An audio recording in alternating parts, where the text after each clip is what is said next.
Okay, so another question that I keep getting is there actually any sort of disparity in pay, and is that actually a real thing, or is that something that many of these groups just put across over there just to bring some friction amongst the genders, amongst castes and all? So prime thing that I keep getting is men and women are they paid equally for the same job.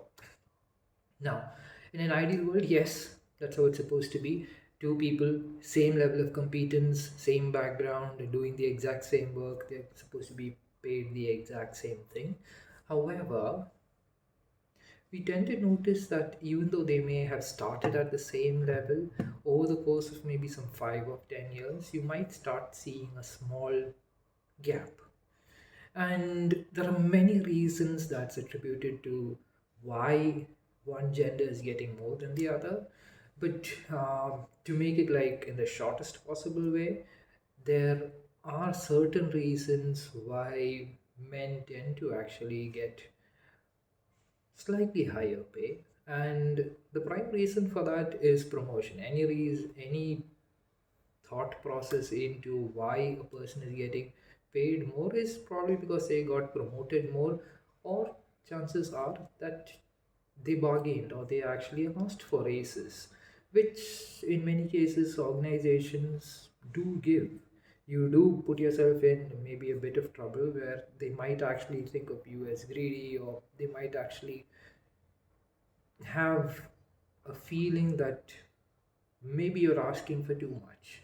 But in many cases, they just agree with it. Once they know your potential, once they know that your worth, you're doing a really good job and you're an asset to the organization, they will actually go ahead with giving you the raise that you asked for.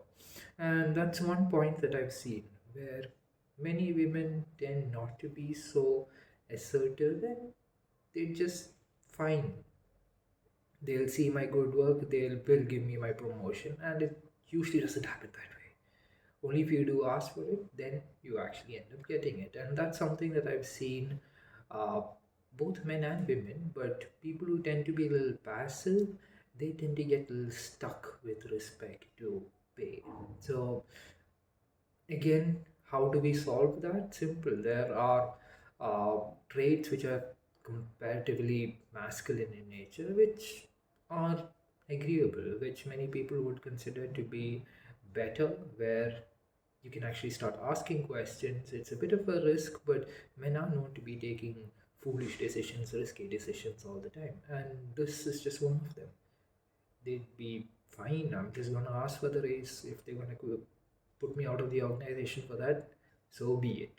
And in many of the cases, they don't get kicked out for asking a raise, and it doesn't affect them negatively at all. In fact, they actually just get what they asked for, and everyone's happy, except obviously the people who never asked for it. So, one thing I would be suggesting to the people who are a little risk averse would be know your worth, step one. Two, don't shy away from asking what you're worth. So, best solution to balance out any such pay disparity would be to develop your assertiveness and to develop the ability to know and market your worth. So, best of luck.